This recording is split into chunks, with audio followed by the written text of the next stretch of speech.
welcome you on into another episode of the Big Time Sports Podcast Show. It's Mitch Spinell and Mitchell Bally here to give you the latest on what's going on in the sporting world. Mitch, it's good to be back with you.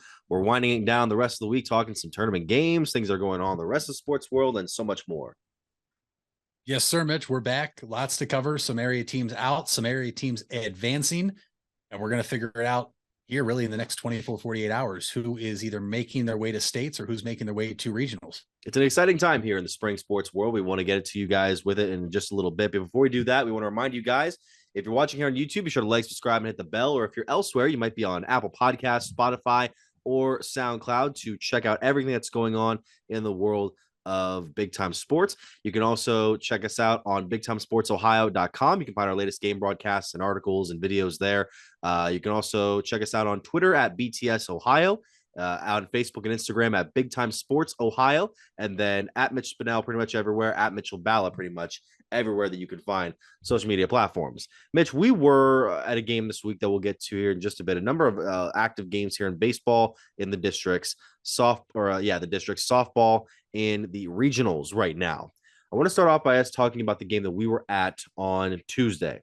Over at Thurman Munson Memorial Stadium in Canton, we saw two Federal League squads face off for not only the district semifinal title, but also some sort of pseudo bragging rights in the city of Massillon between Jackson and Washington High School. People know him more as Massillon.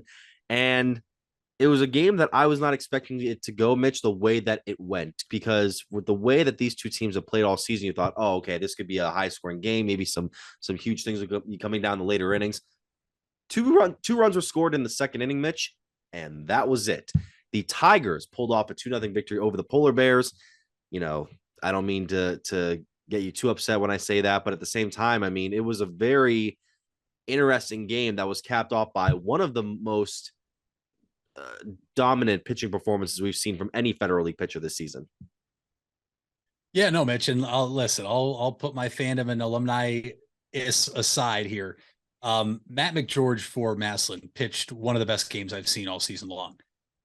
And really, Mitch, I don't know if it caught you off guard, but as we are both a booth next to each other calling the game, it wasn't who we expected to see going into that day for Massillon on the mound. There was a lot of thought that maybe it was Drew Stitt, although he had just pitched against Jackson 2 weeks ago, or Andrew Favre. He had the most innings for Massillon on the mound.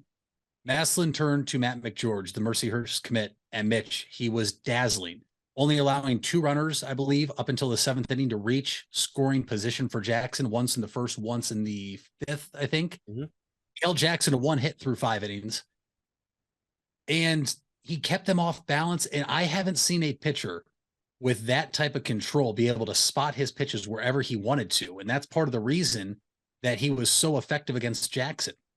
And Jackson, unfortunately, and you see it all the time, Mitch, when it comes to playoff time, sometimes bats are hot, sometimes bats are cold, and sometimes guys step up that you don't expect. That was exactly what happened this past Tuesday. The Jackson offense went cold. Credit to Matt McGeorge. And I don't know if you or I expect Xavier Hammond to be the guy that really hurt Jackson in the lineup for Massillon, the number 9 hitter, Mitch, with a single, a double, a walk, an RBI, and a run scored. And really, it was the massive 2-out RBI double to the left center field fence in that second inning that really was the difference in the game. If you go back and rewatch the broadcast, it was 6 pitches is how the game was decided pretty much in that second inning. Jake Sweetener started for Jackson. He didn't pitch bad. No. He really didn't. If he could have 6 pitches back, this game may have gone to extras tied. But Hammond clobbered one to the left center field gap. And at Munson, it's a bigger field. It's very spacious, and it's also very beautiful. For anyone that has not been there yet since the renovations, it is a first-class facility now. Yes, the stands are still the old stands, but it doesn't matter. The surface area, the plane, the dugout, everything is first class. It's beautiful. But that was it. And really, the other part of it was Massillon took away the style of game that Jackson likes to play. How many times did we see the younger brother of Matt McGeorge, Luke McGeorge, the third baseman, in on the cut of the green turf, Mitch, symbolizing the grass, to take away the bunt? We know Jackson likes to play small ball, and Jackson just couldn't muster anything to allow them to even attempt to play small ball.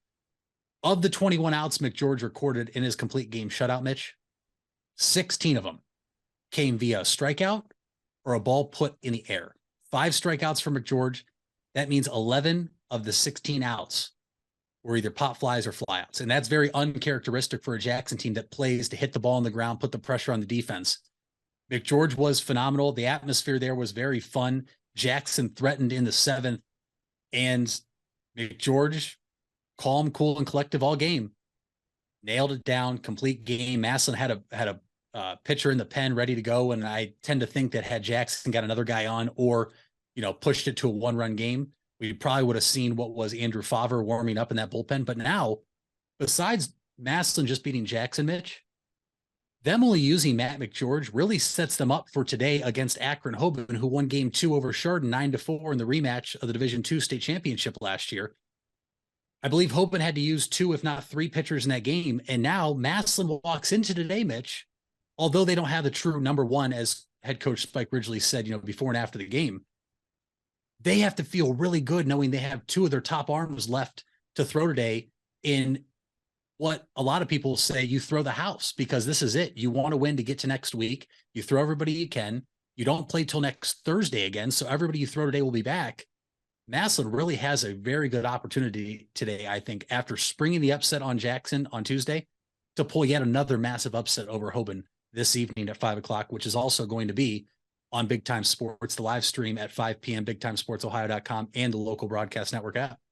It would be something else to see the Tigers, a 10 seed coming into this tournament, beat Dover at the start, then got the win over Jackson, and now finds itself 1 game away from regional bliss. I mean, when I go back to that game, Mitch, he set down 10 in a row at one point. And something that I was really focusing on during the broadcast was a lot of Jackson's hitters were aggressive during the game. And this is an offense that was very potent throughout the season.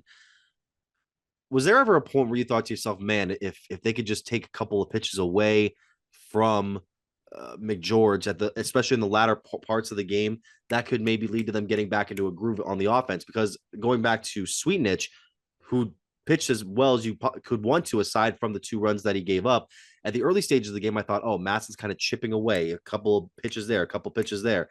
And really, aside from 1 at bat, I remember, I think it was in the 5th or 6th inning where it went about 10 pitches before he was forced the batter to pop out. I don't recall a lot of at bats until maybe the 7th inning where Jackson had to make McGeorge work for his outs. He kind of was just pounding that outside part of the zone, which, say what you want. A couple of fans I heard did not like some of those calls, but he kept locating it where he needed to. For me, it was more of a case of Jackson maybe getting a little too ahead of itself and trying to force something in the field instead of just trying to be a little more patient.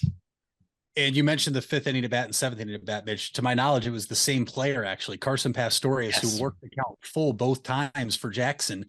And the 5th inning, it was a very big battle. I believe took 10 or 11 pitches for McGeorge to retire him. In the 7th, it was a full count yet again before Pastorius was rung up on a check swing on a breaking ball on the inside part of the plate. But to your point, did Jackson get too aggressive? Maybe.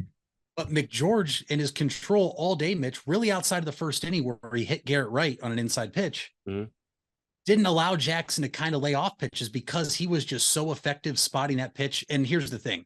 There were rumblings from both sides about the calls at the plate.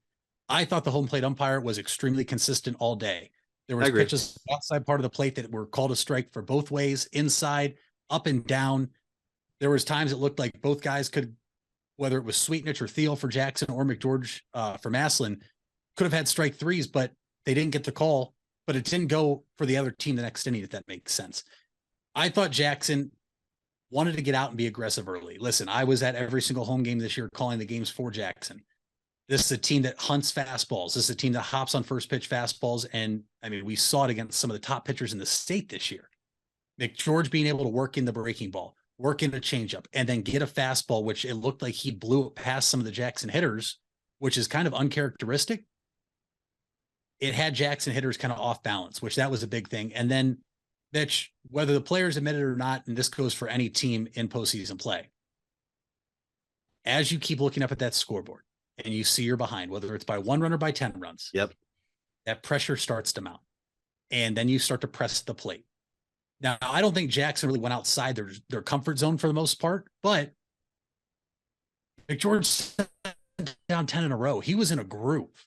And there was even a spot in the sixth inning where McGeorge showed some gamesmanship and stepped off the mound with Garrett Wright at second a couple different times with no throws, saying, look, you're not going to throw me out of my rhythm. I'm going to do what I have to do to stay in my rhythm. I'll step off. I'll reset. I'll get a deep breath in, whatever.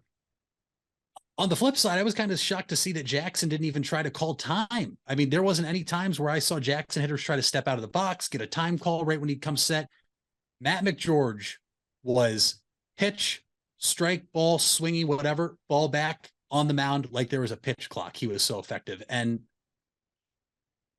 unfortunately, that's the way baseball goes. The 5 outs that Jackson did not put in the air or strike out, Mitch, were still hard hit balls. Even the last play of the game, the ground ball off the bat of pinch hitter Jaden Metcalf to Marceric at short. That wasn't an easy play.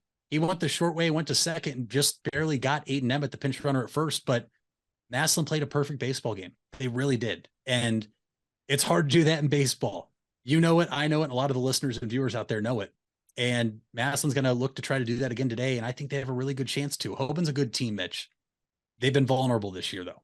They've been vulnerable to a lot of teams, and I think if Massillon just plays the style of baseball they are so accustomed to, they have a very good chance to win the district championship today for the first time in a long time. I believe the first time they've advanced to the district championship since 2018. And then this was the first time they played Jackson in the playoffs since 2015, which I was a part of that game, and the first time they've ended up beating Jackson in the playoffs. So listen, hats off to Matt McGeorge. Whether you are, a Jackson fan or not, you have to tip your cap on a performance like that. It's not like he got any help, in terms of the umpire with unfavorable calls. And also a big congratulations to Spike Ridgely. Yeah, he's a rival on the other side of that field, but he's somebody I know and I respect immensely. He's done a tremendous job since he went over to Massillon, so I'm very happy for Coach Ridgely, and I'm excited to see if the Tigers can pull it off again today. I know I'll be rooting for him. Well, we saw Massillon get a win for the Fed in baseball this week in the districts because otherwise in the league didn't have the best Tuesday or Wednesday, depending on when the games were played. I kind of want to go through a run through with you on those games. Talking about Green, talking about Glen Oak, talking about this Hoover game, which you talked to me about. It was a very interesting way in which it ended, but kind of give us a breakdown on what kind of went down there. A lot of them being in the Division One Oberlin region. That's Region 1, I believe. And so that's softball. So we'll just touch on quickly. Baseball. There's only 2 Stark County teams left in Division 1, Mitch. Glen Oak and Louisville squared off on Tuesday. Louisville with a 4-2 winner. It was all Louisville for the most part. Glen Oak got their second run from what I read as 3 balks in 1 inning, with a runner at first, got his way to second, got his way to third, and then was balked in, apparently off 3 balks. That was Glen Oak's second run, but it was all Louisville. So now Louisville will meet up with Walsh Jesuit, who is the highest remaining seed out of the 3 super districts, today at 4 p.m. at Nordonia High School. This is really a dream matchup, according to headlines from outlets and everything. We'll see what Louisville has, but don't forget, Louisville is a team, Mitch, that lost in the regional final last year in Division 2 to Chardon, who ended up winning the Division 2 state championship. So Louisville, Hoban, and Chardon all got moved up to Division 1 this year. And Louisville and Chardon and Hoban, for the most part, said divisions don't matter. We're going to play our style of baseball. And it's paid off for most of them so far today. 2 of those 3 teams are playing a district championship. For Green then, Mitch, Green played last night due to graduation issues between University and Green. They couldn't play Tuesday. And University ended up beating Green. And Green got behind early and just could not recover. And it's hard to recover when you have a pitcher like Evan Shapiro on the mound for University. The tall, and I mean tall, 6'8", on a bad day, maybe 6'7", depends, give or take an inch. Tall, 6'7", 6'8" right-hander, the Kent State signee, Mitch. There's still a lot of rumors and rumblings that he is going to get major interest come June for the MLB draft. Teams are looking at him hard. I mean, this is not your everyday typical high school pitcher. This is a pitcher that sits at 93 miles per hour. He's hit 97 miles per hour in a game, and that's off a radar gun. You stand in that box against a 6'8" guy who's 60 feet, 6 inches away. It's really coming at you at about 56 feet away. So it looks a lot faster than what it is. So now University advances to take on Hudson, Mitch. Hudson is the number 13 overall seed, the highest seed remaining out of the 3 districts that were represented by teams in Stark County. They will play tonight at 5, Walsh Jesuit, Louisville, Massillon, and Hoban in Division I or baseball around here. Softball, Mitch, last night at the Youngstown State Softball Complex. You had Austintown Fitch, who's number 1 overall seed, beat Bremen Park 2-0 in a very tightly contested game. So Fitch now advances. They are in the regional final, which is tomorrow at 5. Then you had Walsh Jesuit and Hoover playing a rematch of last year's regional semi or regional final game. Hoover gave Walsh their best shot. It was 3-3 after 6 innings, Mitch. And then Hoover made a pitching change. They took out Summer McCaw, who, as you recall, last week against Jackson went complete game, shutting out the Polar Bears, beating Jackson and Julia Gossett 1-0. Yep. And they took out McCaw after 6 innings. And although Walsh is the higher seed, once you get to regionals, it rotates every year on who is going to be the home team, who's going to be the away team. So Walsh was actually the away team. They put up 4 in the top of the 7th off a relief for Hoover last night and end up beating Hoover 7-3. It ends the Vikings season. The Vikings, who had really an improbable run when you just look at where they were seated, the teams they had to go through to get here. I mean, Mitch, we talked about it. Sectional semifinal win, sectional championship up at Chardon as the away team. They beat them. Then they beat Hoban in extra innings in the district semis. Then they beat Jackson 1-0 in the district championship. It was a heck of a run from Hoover this year, and they return a lot of girls again next year. And that's why this Hoover Vikings softball team and program, Mitch, as far as I can remember, is one of the best in the state. And I don't think there's any sign of them slowing down. But unfortunately, the run came to an end in the Sweet 16 last night to the hands of Walsh Jesuit. Absolutely. Best of luck to the Vikings. And before I go into my side, I really want to quickly go back to that one game you mentioned. There were 3 balks in 1 inning. That led to me thinking about the game that we were at on Tuesday, where Sweetnich for Jackson, I think was charged with a balk. Thiel. It was Landon Thiel, the left-hander, called for a balk. Thiel, excuse me. So yeah, that was an interesting scenario because I was it based on his like leg location, the front leg location, and like on the 45-degree angle. And so I feel very confident in talking on this just because I've seen Landon Thiel this year, the freshman who was outstanding, Mitch, absolutely outstanding. 6'7" left-handed pitcher. He's a center in basketball. When you're that long, your move is very deceptive. And Thiel picked off a good number of runners this year, and very few times he got called for a balk. He was called for a balk on that. Now, it didn't end up coming back to hurt Jackson anyway, because we mentioned Massillon scored their 2 runs in the second between the number 9 and leadoff hitter off 6 pitches. But Thiel was called for a balk. From where we were at behind home plate, kind of elevated. It was tough to see. You have to give the umpire the benefit of the doubt, but it was rarely called this season for Thiel. He just is so long and lengthy, and you're not used to seeing that type of move from a left-handed pitcher. It's hard to say if it was an actual balk or not. And now it didn't come back to bite Jackson at all in the behind, but it's just kind of wild to know that he's only a freshman, Mitch, and you saw it firsthand. That was the first time you've seen him this year. He didn't pitch like a freshman, and I think teams around Stark County and Northeast Ohio are going to have their hands full with him over the next few years, because his left-handed move is one of the best I've ever seen in the high school baseball game. And there's going to be 3 more years of it for him to perfect it and get it down even better. But he was called for a balk. It allowed Massillon to get another runner in scoring position, which I believe outside of the second inning was the only other time they had a runner in scoring position, Mitch. Like, it was a flat out pitcher's duel at Thurman Memorial Stadium on Tuesday afternoon, where I think a lot of us expected to see some fireworks and runs and a lot of runners touching home plate. Absolutely. Well, on the Tuscarawas County side in baseball, we still have a number of teams representing the county and a couple of other surrounding areas. We see the Highland Hawks in Division 4 winning over Conotton Valley on Wednesday, 11-1 in 6 innings, which gets the Hawks back into regional play. The Hawks, the top seed in the East District in Division 4, have been dominant so far this season, and they take down their IVC North counterparts. The Conotton Valley had one heck of a season, no doubt, competing with the likes of the IVC North. Now, in Division 3, in 6 innings, Harrison Central mercy ruled Beverly Fort Fry 10-0, getting the Huskies into the regional play. We also saw Indian Valley season come to an end at the hands of the Cambridge Bobcats, 11-3. And Indian Valley was the 1 seed going into that game at Ridgewood and West Lafayette. So hats off to the Bobcats. They will move on to the regional semifinals.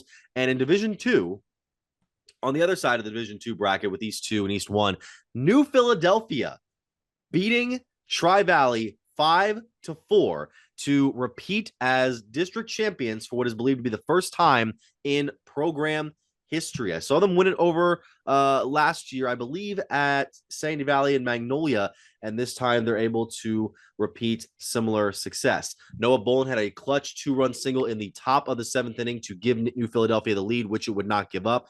Owen Courtney, this freshman left-hander who's been dominant all season, picked up the victory in pitching, and the Quakers will move on to face the East 1 district champion Cambridge Bobcats today, actually, starting at 2 p.m. at Mazeroski Field in Cadiz. That's Harrison Central's backyard.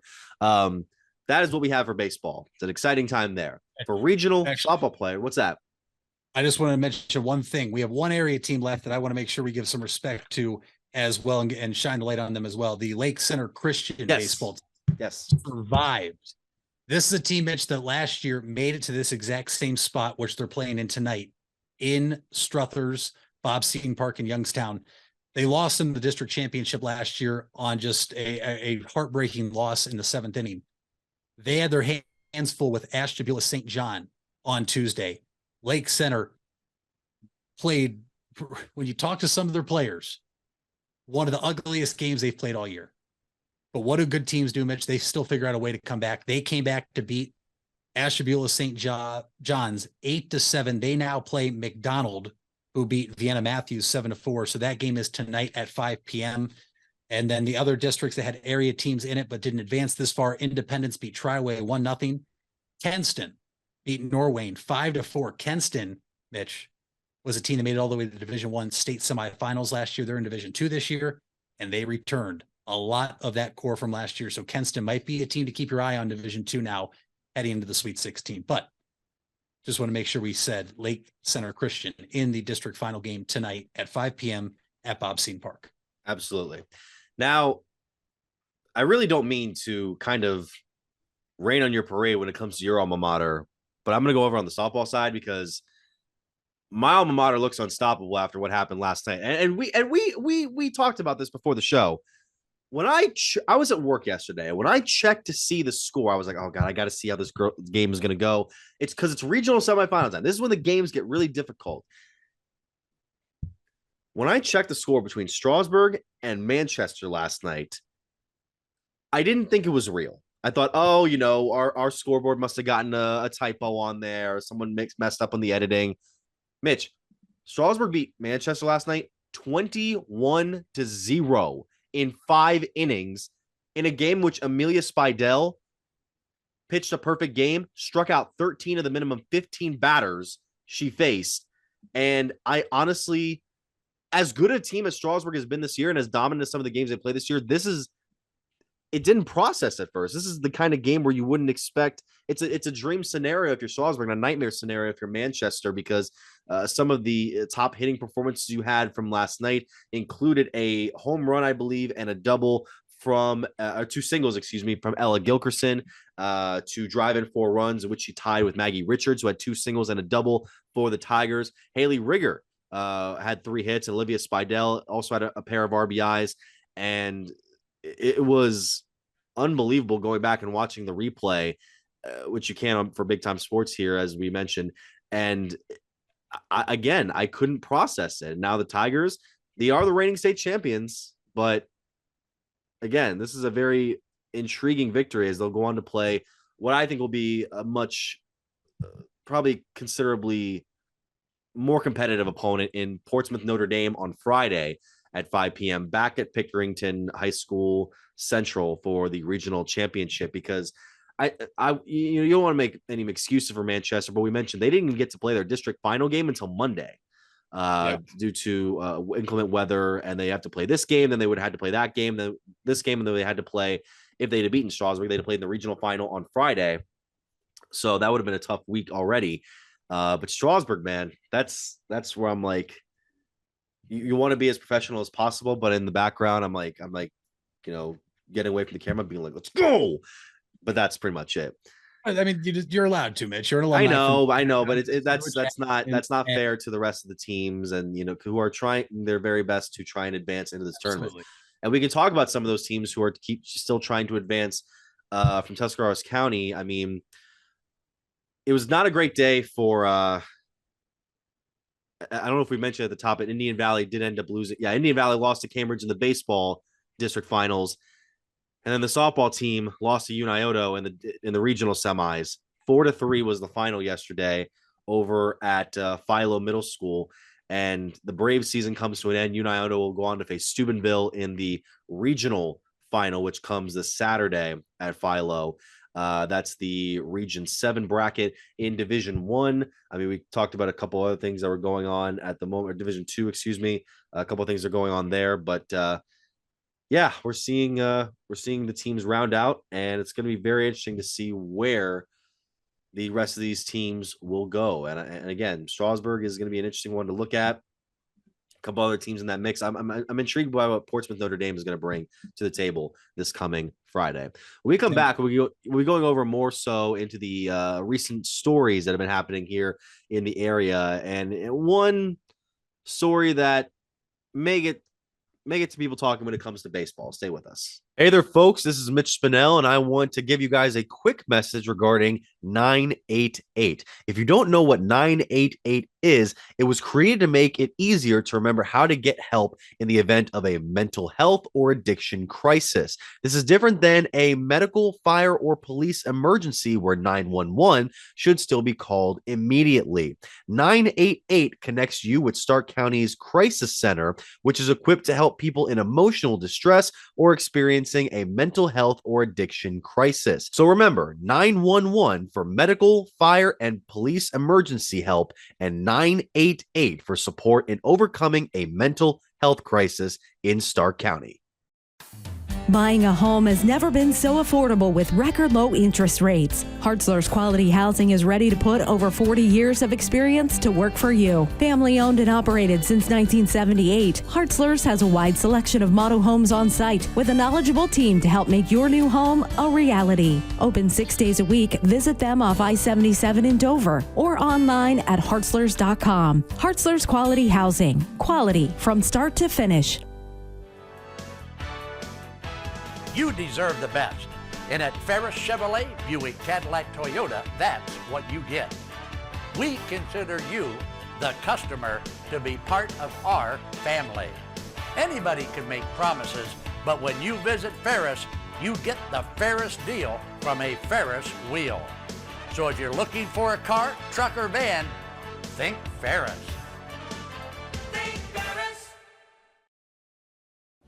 You invest a lot in your home and vehicle purchases. Van Nostrand Young and Associates want you to feel secure should anything happen to those investments. We partnered with providers like Grange Insurance and other industry leaders to be sure you're presented with the most complete coverage to fit your needs. Because we're not only here to protect the items you invest in, we're here to protect your future as well. Call Van Nostrand Young Insurance in North Canton at 330-497-1867. We all have 206 things in common. Our bones keep us up and moving. And we at Cleveland Clinic Union Hospital care about every single one of them. From the tip of your finger to a brand new hip, our orthopedic experts will keep you going while keeping you safe. For every break and breakthrough, for every bone and joint, for every care in the world. Get the care you need when and where you need it. Visit unionhospital.org. Wendy's without the Wendy's app is like Nugs without the sauce. Or a Frosty without the fries. Or a hamburger without the fresh beef. No! Level up. Get the app to order ahead, order delivery, earn free food, and get app-exclusive offers. One app, all the Wendy's. Offer for a limited time at participating Wendy's. Terms apply. App registration required. Fresh beef available in contiguous U.S., Alaska, and Canada. Vibe Auto Sales, located on West High Avenue in New Philadelphia and Cleveland Avenue in Canton, is a used car dealership committed to getting financing for everyone. We give every customer that walks in our showrooms a prime buying experience, no matter their credit score or financial situation. Current inventory can be viewed at www.wefinancenow.com. Check out our Facebook pages for the most up-to-date information about upcoming events and promotions happening at Vive Auto Sales. Get out of the dugout and onto the field with help from Velocity Sports. Velocity Sports is a baseball and softball training academy with locations in North Canton and Canal Fulton. Our new Canal Fulton features 10,000 square feet of training space with 6 cages for hitting and pitching and a large commercial weight room. Velocity Sports will sharpen your skills and get you in the starting lineup. For more info, go to velosportsohio.com. Back out here on the Big Time Sports Podcast Show. Mitch Spinell and Mitchell Balla here. So, Mitch, we had a couple of more coaching hirings happening this week, mainly for the basketball side. We start off with the one that happened earlier on in the week, in which Newcomerstown was able to find a new girls basketball coach. We mentioned it, I think, about a month ago that Zeb Troyer was taking over the boys squad, going from the girls to the boys side to take over the Trojans program. And now Newcomerstown will stay in-house by hiring Chris Bryant as a new varsity girls basketball head coach. 2002 graduate of Newcomerstown, Bryant was named to the All-Ohio honorable mention team for boys basketball during his senior season. And by the way, Mitch, if you try to look up any All-Ohio or All-District or All-Conference team beyond the year 2005 in this state, you're gonna spend about an hour searching for those. It's not like today we're all so spoiled by everybody uploading all these teams. But after finding like the 9 millionth PDF of a newspaper clipping, I was able to find Chris Bryant's name in there. But he has since worked within multiple coaching positions at his alma mater, including boys and girls basketball in middle school, football, and softball. And as we mentioned before, he will succeed Zeb Troyer, who left the girls squad to take over the Trojan boys program earlier this month. So congratulations to Coach Bryant, trying to build upon what was kind of a rebuilding year for the Trojans program. I think they went 3-19 last year under Troyer, but both squads really trying to find their footing in the IVC here in Newcomerstown. Now, that's one story. The second one was one that kind of hit a little closer to home for me. After a long, lengthy process, the Strasburg Franklin board has officially come to a decision, and they are going with former Minerva head coach Sean Green as their next boys basketball coach. Green will succeed Ron Miller, who resigned after one season this past year to take the job at Ohio Christian. Green was introduced as a new head coach during the board meeting on Tuesday night.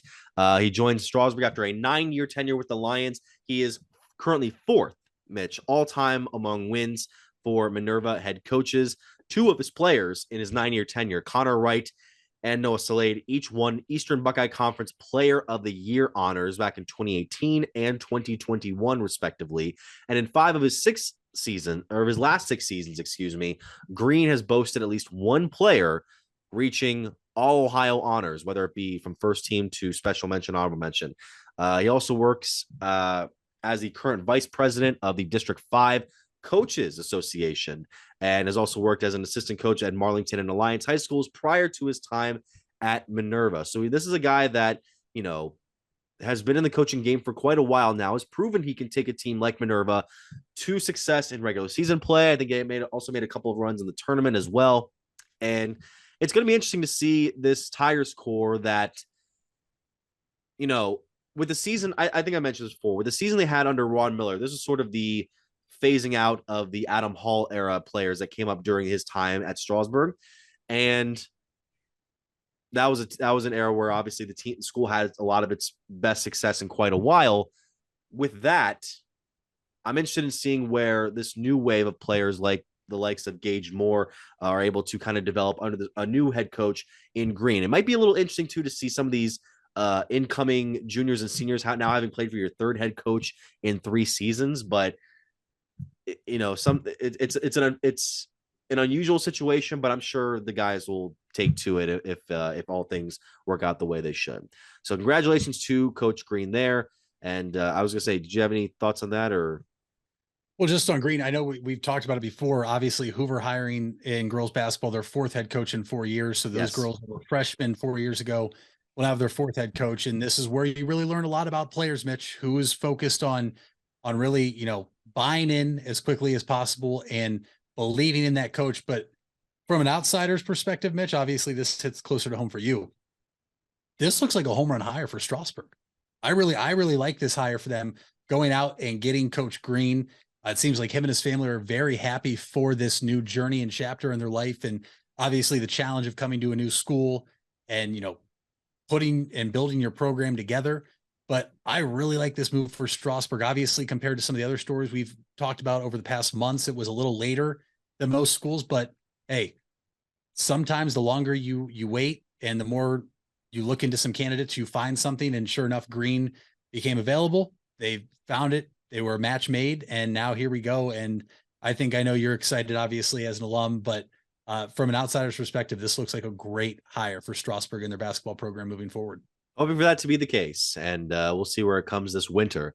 Now, we wanted to end this segment by going over something that you were talking about last night, Mitch. I don't know if they've officially released it yet, but the selections for all Federal League spring sports have been finalized. I don't know if they've necessarily been released out to the public yet, but we have seen some teams publish their own lists of their own respective players, saying like, oh, congratulations to so-and-so for making all Federal League second team or honor mention and all that. With that, I was surprised by some of the things you were talking about last night in regards to the wave of Jackson players that ended up making the all Federal League honorees. Kind of take me through what was going on last night and kind of what your thoughts were regarding the recent process of picking the top players in the Federal League.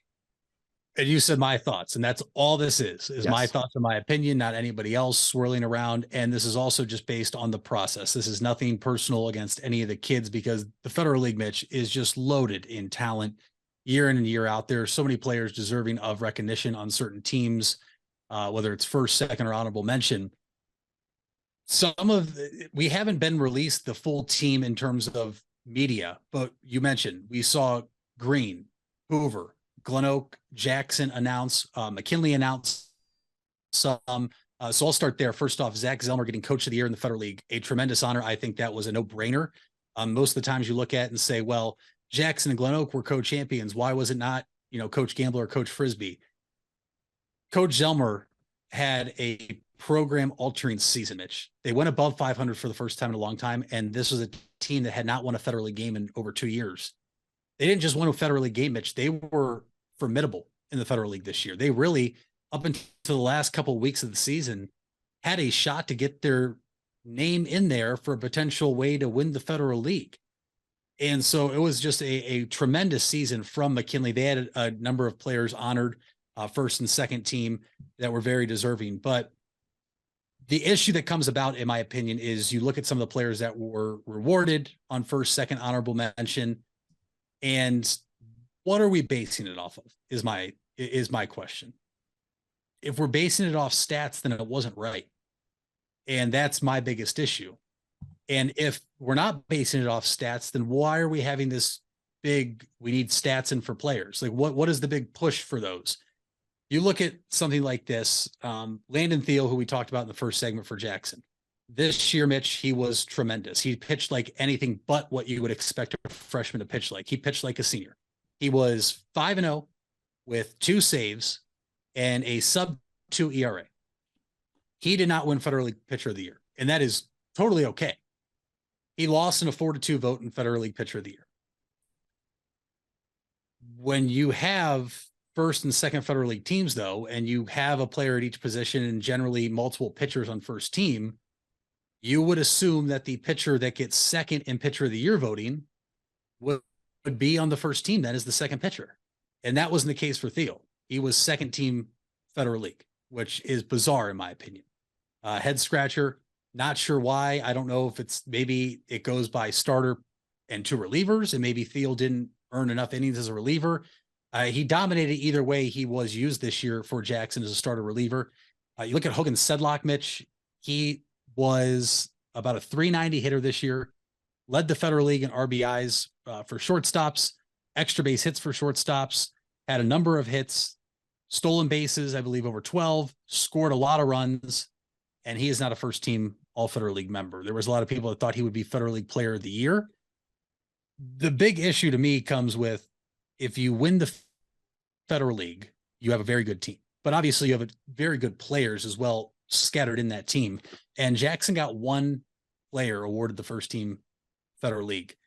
They had 5 on the second team, which, listen, so many players in the Federal League are deserving these honors. There's plenty of kids for other schools in the Federal League that did not even get honorable mention. It's tough because the Federal League is just so loaded in talent and players at all these programs year in and year out. But I did have an opinion last night that something needs to be addressed here, because it doesn't look like they're basing it off of stats. More so, it looks like potentially could be coaches just trying to avoid certain teams getting the recognition and players not getting recognition, which my issue is coaches get to decide this. And if that's the case, I don't like the fact that they hold it against kids. I don't know, maybe media eventually would get involved. We know that that is a criteria for other awards at obviously collegiate and professional levels. But for this one, it's all coaches. And it just, in my opinion, wasn't a good look. And I'm not glamoring saying Jackson should have had, 4 or 5 first team Federal League members. But when you look at some of the players that made first team and you compare stats to some of the players from a Federal League champion team that did not get the recognition that a lot of people thought they deserved, it's head scratching. It's bizarre. And I'll be interested to see if anything comes of it, because there's been a lot of people expressing their opinions through social media. And it just is a very head scratching move is what it was. And like I said, that's nothing towards any of the other players that got recognized for their accomplishments and their seasons they had this year. Brady Rollison getting player of the year. He is a tremendous player, and heck, he is a gamer. He played all season with a torn labrum in his non-throwing shoulder. That is the definition of somebody gutting through injury to play. But we'll see what happens. I'm curious to see the official sheets out and all the players that fill out the entire team. Because like we mentioned, some teams did not put out their results yet, and we have not been released everything. But as of Wednesday, they were allowed to be released. And we saw Green, Hoover, Glen Oak, and Jackson release their players in their program that were awarded first, second, or honorable mention. I'm interested by the voting process that is done in the Federal League. Did you say that they do it by position per team? Is that how it works? I think the coaches go in there and I don't know. I'm not a coach at the high school level, but it seems that they go in there, make their pitch for why this player should be first team at this position, and the coaches vote on it. And then that's how it's decided, going position by position. Well, I can kind of attest to at least the voting process that I have seen in the Inter Valley Conference, because as the son of an athletic director, there is a little bit more insight than I might have into the point of the way I've seen it done in the past few years is that coaches will go in per division, North and South, and they, based on the standings throughout the season, they will kind of get not first dibs, because it's not like they're voting upon all the kids even away from their own team. They usually just list maybe 1 or 2 players per round of teams. Like, let's say, if Buckeye Trail had 2 teams, it's like, we had this kid, he batted 300, hit 6 home runs, this and that. Oh, and we have this kid too. He went 4-0 in this conference play, had an ERA of 0.5. They can put those up there for a vote of the first team. By the end, you'll probably have about, when it comes to baseball, maybe about 8, 9, 10 guys you can potentially pool into a vote. And then those coaches will vote the certain amount of space that you would allow per first team, second team, and third team. Now, looking at the IVC first team, which has been publicly published, there's 1, 2, 3, 4, 5, 6, 7, 8, 9, 10 spots per a team in the first team, into the second team, and then there would be 7 in the honorable mentions, because that's 1 per school. In this case, it seems that, there are multiple players for a couple of these schools: Buckeye Trail, Canton Valley, East Canton. I should mention I'm looking at the baseball selections, by the way.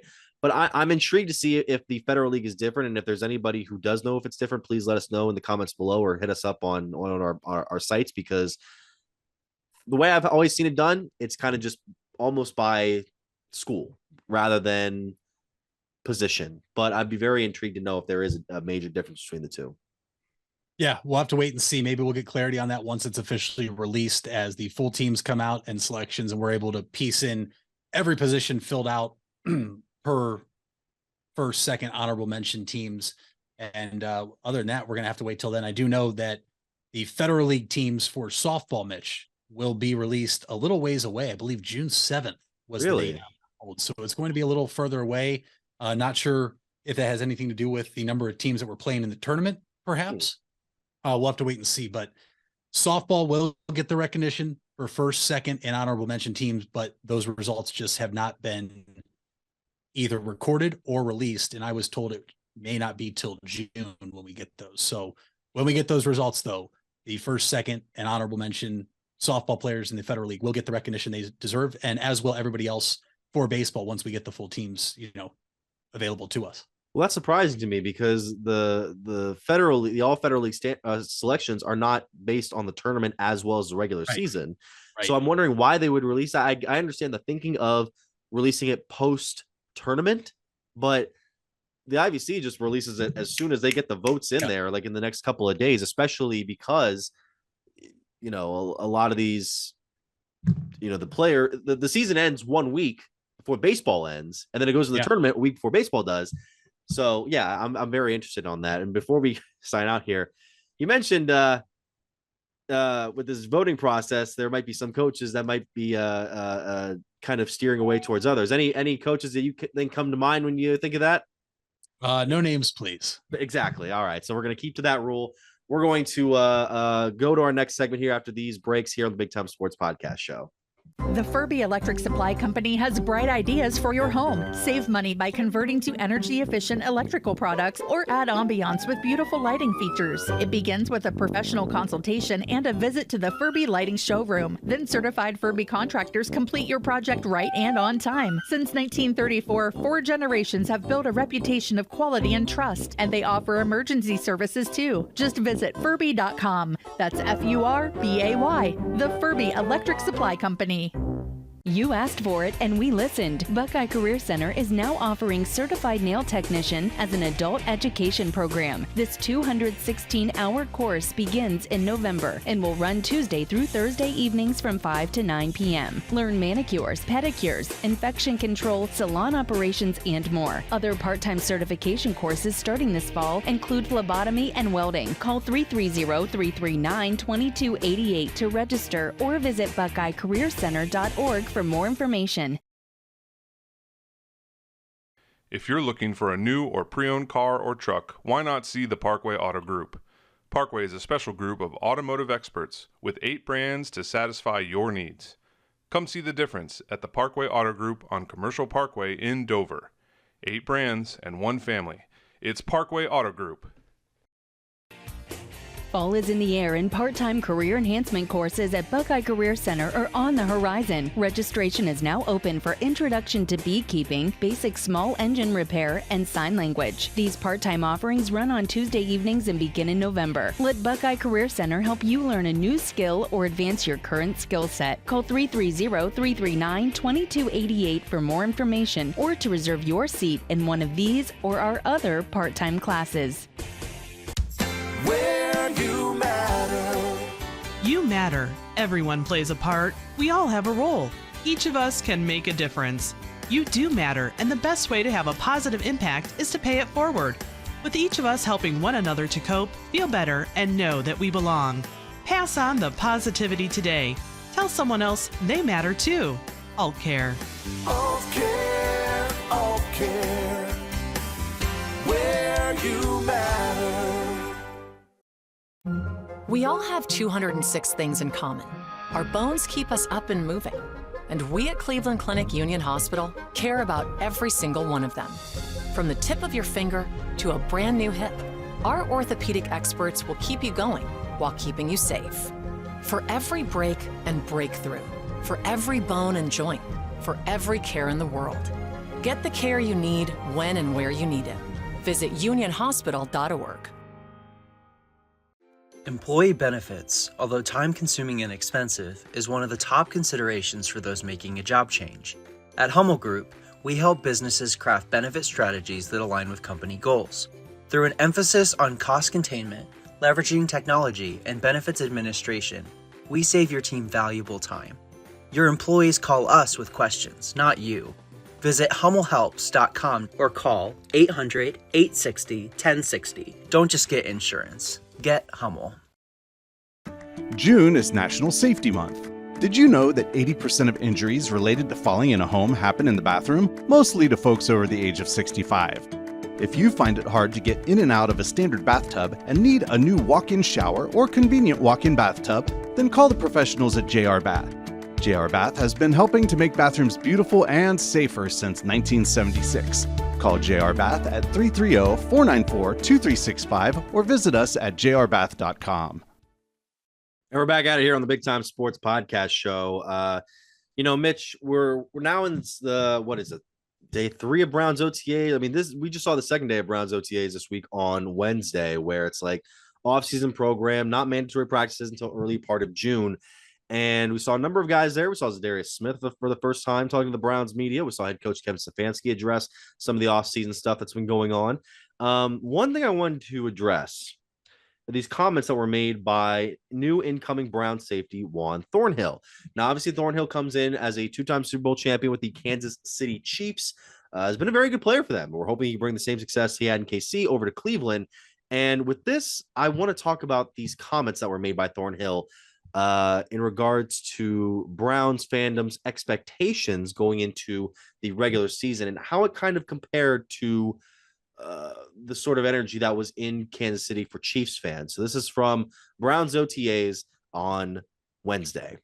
Not really anything negative. It's just like in Kansas City, I use them because that's where I was before. But in Kansas City, like those fans there, they were, I would say, too cocky. Like they were just like, we're going to win this week. And the players can feel that. Like when you walk into the stadium, you know that you're going to win and everyone is behind you. You don't want to be walking around with the fans saying, I don't know if we're going to win or not. I hope we win this year. Like we don't want to see that as a team. We want them guys to be behind us, pushing us every day. Like we're going to win. And once you let your fans backing you up, it make us want to play harder for you as fans. You understand? I mean, yeah, that's Juan Thornhill from Browns OTAs on Wednesday. Look, I've been extremely guilty of the sort of conscience process that he's talked about when it comes to week by week, seeing if the Browns are going to get a victory. And we've been kind of not gaslit, but conditioned to a point where you're kind of just hoping a Browns victory will come. But if not, you're kind of expecting it. At the same time, I do like the energy that he's trying to bring towards a fandom that's kind of been starving for regular success since their return in 1999. I mean, what is your take on him? I don't think he's going after Browns fans necessarily. I just think it's more so him trying to be like, hey, like we can do this. We can actually build this winning team and build up these fans to start expecting wins rather than hoping for them. I have no issue with it at all. I think he's partially right. The only difference, though, Mitch, is before he was in Kansas City and before Patrick Mahomes got there, the Chiefs were still good. Alex Smith took them to the playoffs for a good number of years. Here in Cleveland, outside of 2020, Mitch, we haven't been good. 2007, second best season. Outside of that, I mean, heck, we got extremely excited over a 7-8-1 season for the Browns. Right. We haven't had a lot of success and optimism to back our expectations and reasoning to be so optimistic going to the games. I do think we need to change that a little bit. I do think that this is now potentially a brand new era of Browns football. We now get Deshaun Watson for full season. We've made some big moves. It looks like we have everything in place.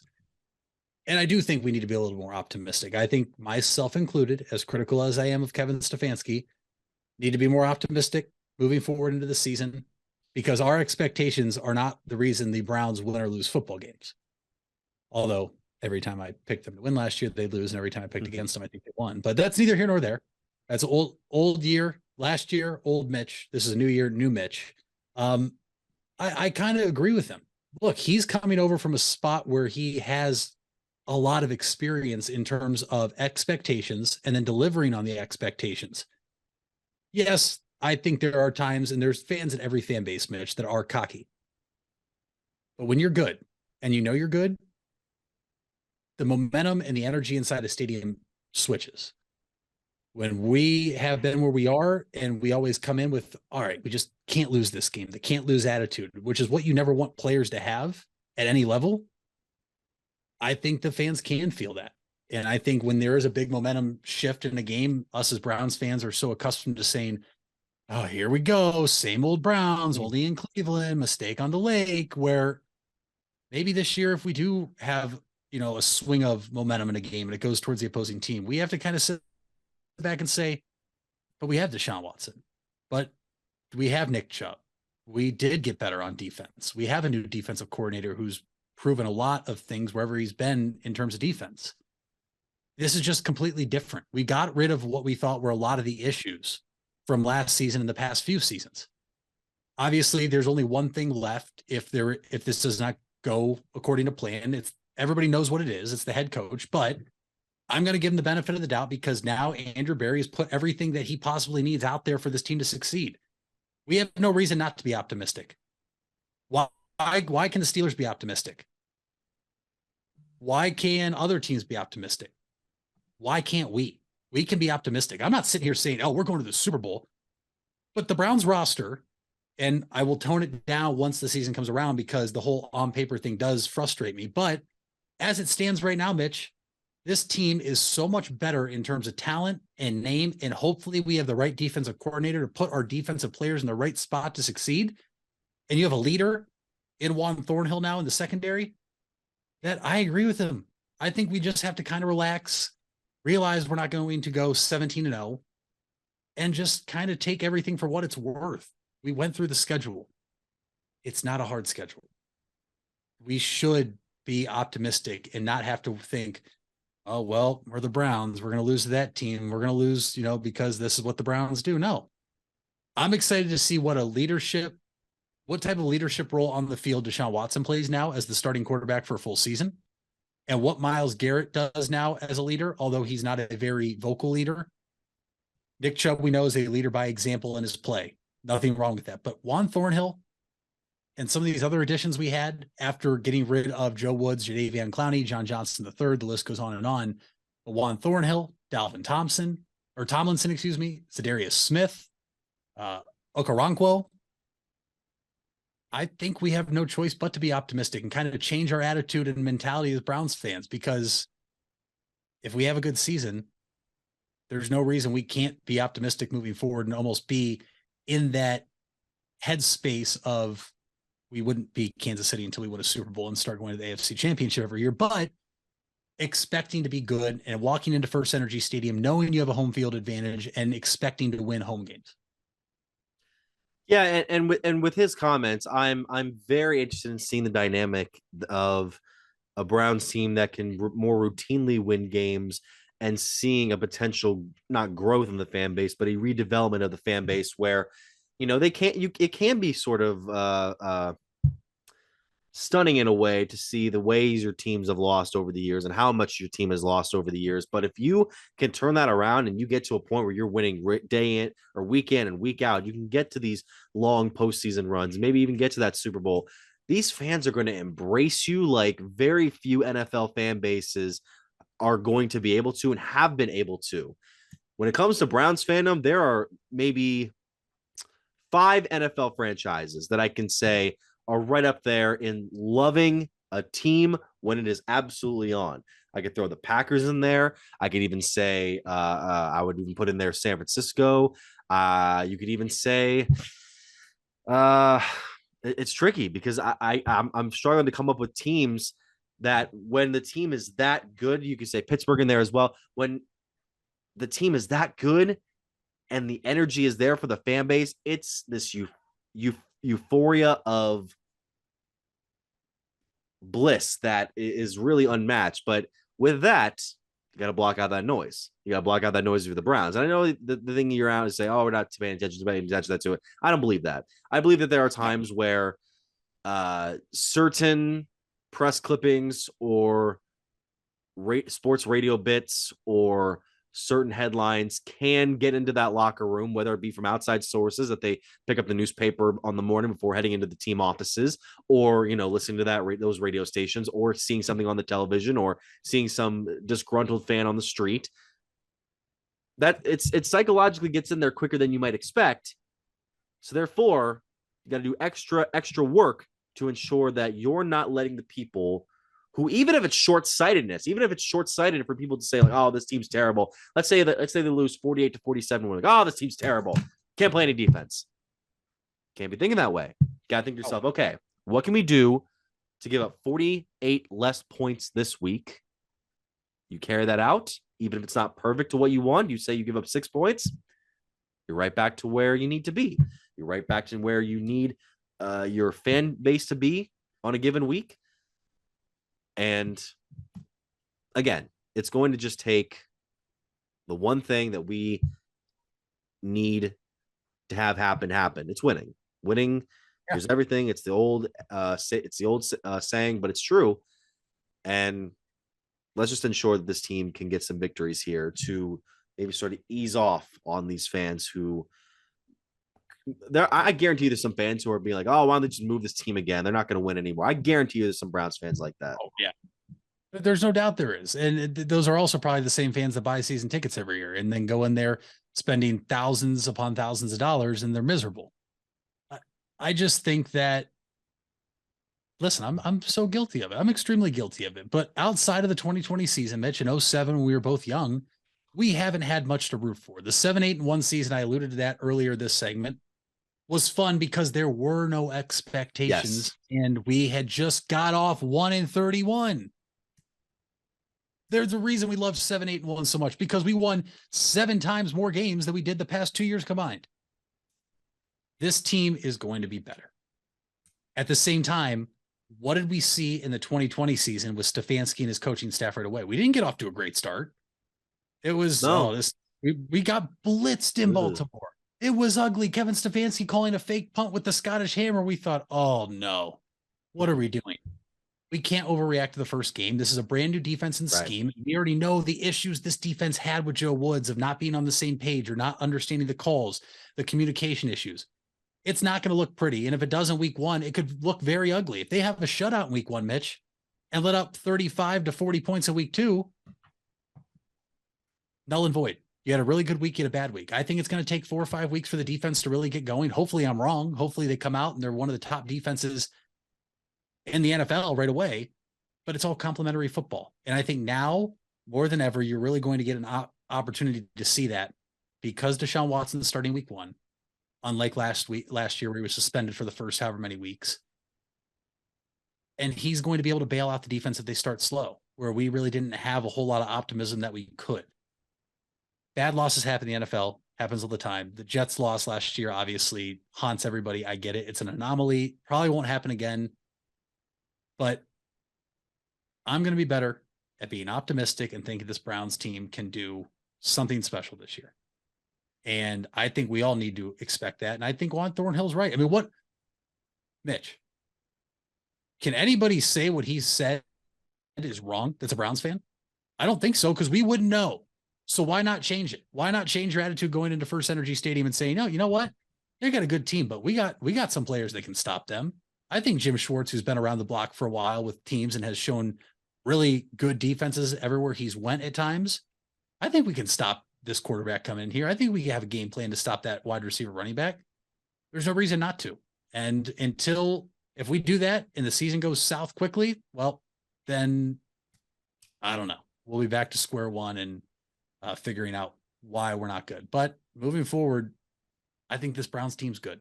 I can see it being more so like there are some Browns fans that I'm not trying to equate it to the example I'm about to say, but it almost kind of feels like a victim of trauma, whether it be from like PTSD or some form of abuse, where it's like you don't even know the pain of what we've gone through. Nah, man, we just got to run. No, you don't understand the pain. Again, not trying to compare being a fan of a usually bad football team to going through some sort of extreme trauma. Those are two completely different things, but I think some fans kind of go through that sort of process in a very basic form, which is why we see some of the fans with these low expectations that never change year in and year out. And, hopefully they change with the start of this coming season.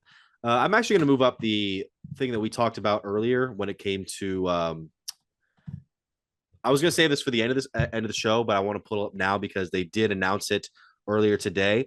We've gotten to the finals of the Dog Pound logo vote. And these are the final two. Looking at them right here, you have a more cartoonish version of the front-facing dog on the left, a more rigid dog on the right.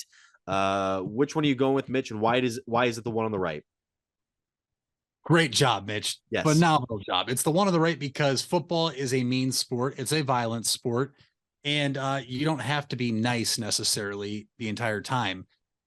The one on the right was the one I had picked a long time ago when I believe we had the 6 finalists up here.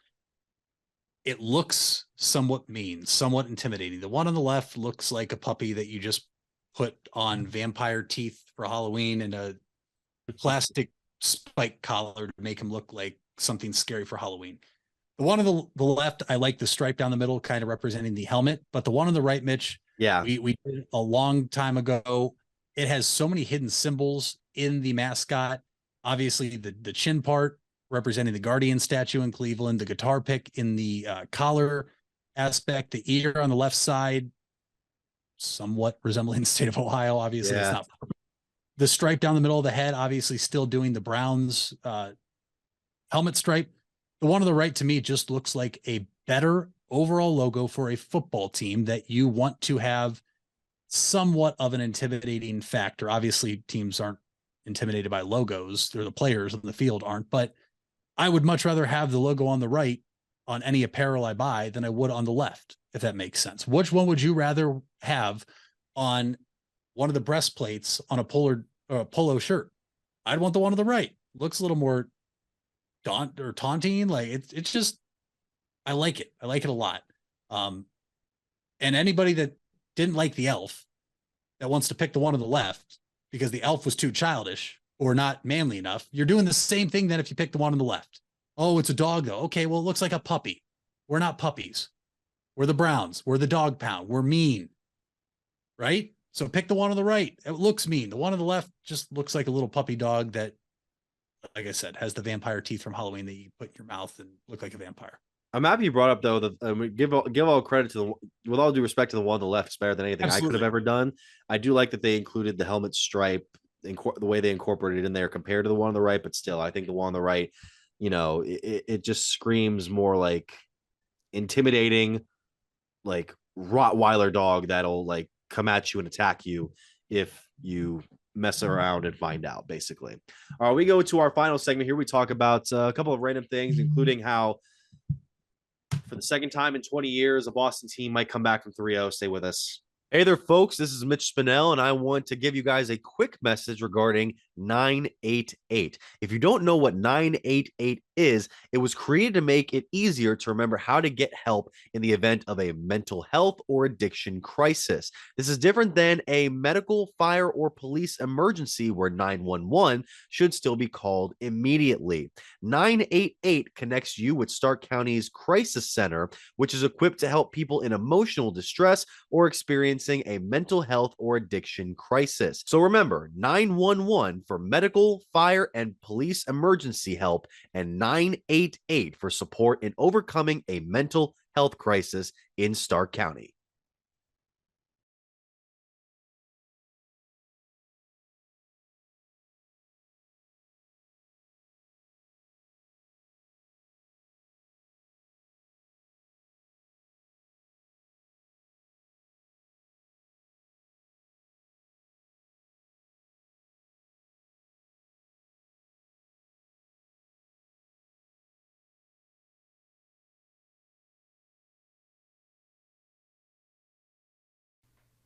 It takes a lot of practice to have a winning team. Albin Title has over 100 years of combined experience handling real estate, title, and escrow transactions. They serve Tuscarawas, Stark, Carroll, Harrison counties, and more. So choose Albin Title for your next home refinance, sale, or purchase. They'll get it done quickly and professionally. Contact Albin Title at 330-334-5800 or visit their website albintitle.com. Let them put their experience to work for you.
All right, back at it here, Mitch. We're going to keep the Guardians talks short and sweet.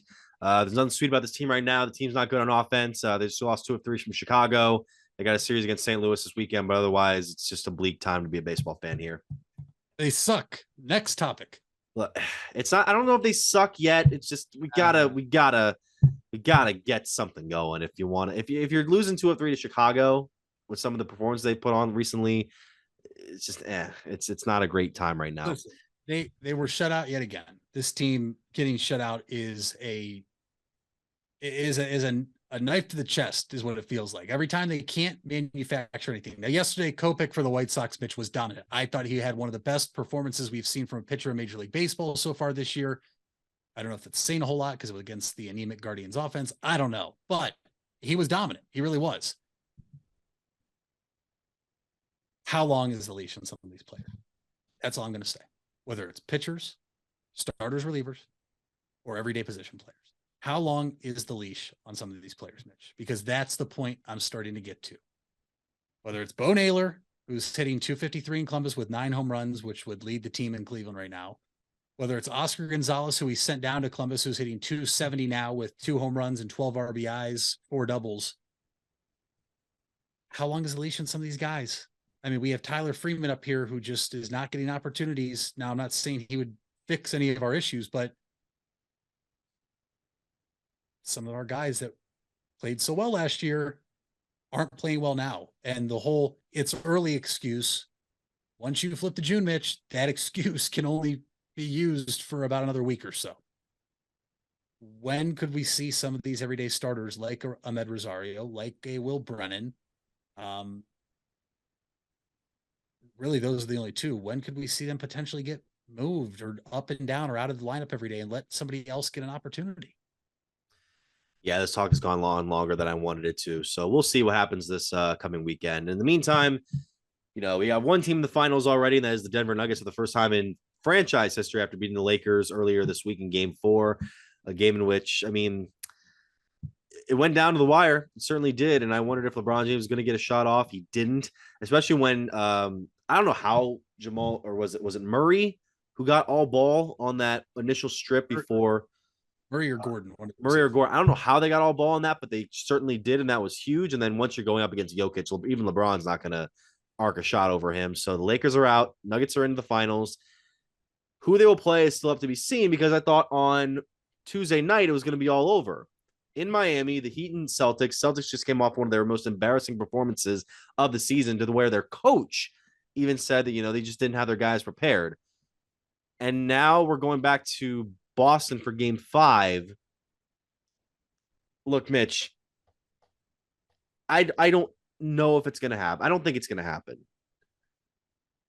If the Celtics win tonight, there's a lot of added pressure going on to Miami heading back home for Game 6, certainly.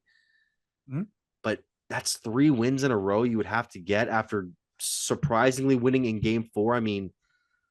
The question is not so much do the Celtics have a chance in this, but I'm struggling to come up with what other angle I could take from this, because certainly with the way that Miami's played right now, there's no way they could have 4 consecutive games like the one they just had on Tuesday night, where the shooting wasn't there. They let Tatum get hot in the 4th quarter for the first time all series.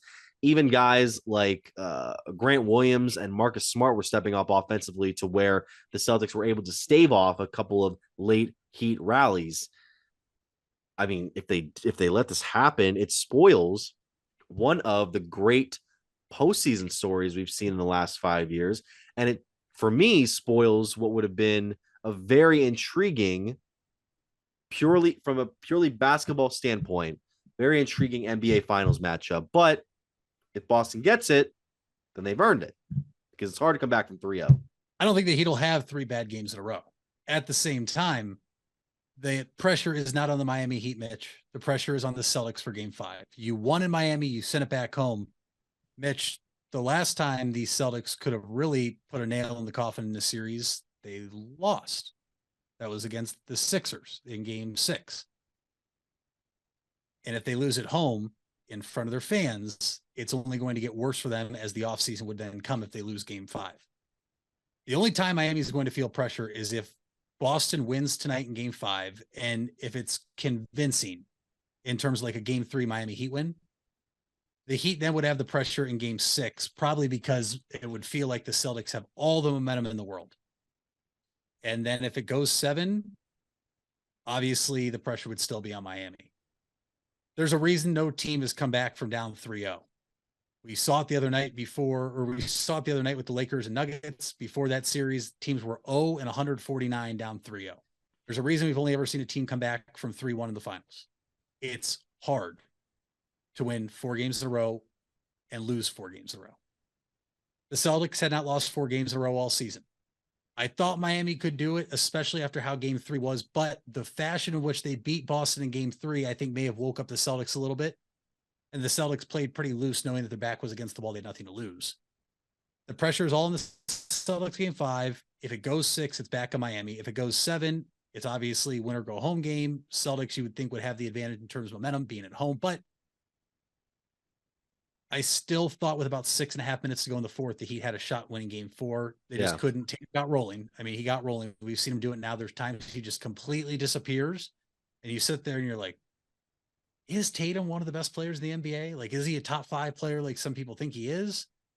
Is Jaylen Brown as good as we think he is? And then they flip it on. And that's what great players can do that just haven't been consistent. Tatum with 33, Brown still with just 17 in game 4. That's not what we have come to see from Jaylen Brown or expect.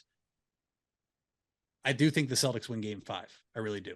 I also don't know how I feel about Mazzulla trying to take the Ty Lue approach. I don't know if you heard this, Mitch, but he left. Did he leave money or leave a suit in Miami? Because he goes, we're going back there. And, that way we have to win this game to go back there. It's like, all right, man, like, here's the difference. One team had LeBron James, who was having one of the greatest playoff runs we've seen, probably the greatest one we saw up until what Jokic is doing. And the other team that you're playing right now is Jimmy Butler, who has just looked like a man amongst boys for the most part of this playoffs in the Eastern Conference. I don't know. I do think, though, that Miami will have something ready game plan wise, just in terms of coaching. Spoelstra, we've already seen it, Mitch, has been running laps around Mazzulla in terms of the strategy and adjustments he's made.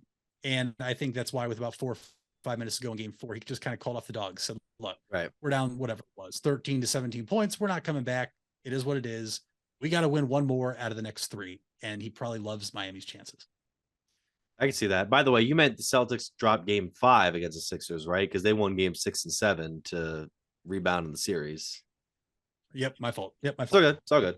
Well, speaking of one Miami-based team that was able to complete a sweep last night, and this is more so my thing, shout out to the Florida Panthers for getting back to the conference, to the Cup Finals for the first time since 1996, beating the Hurricanes last night, sending the Hurricanes their 12th consecutive conference final loss.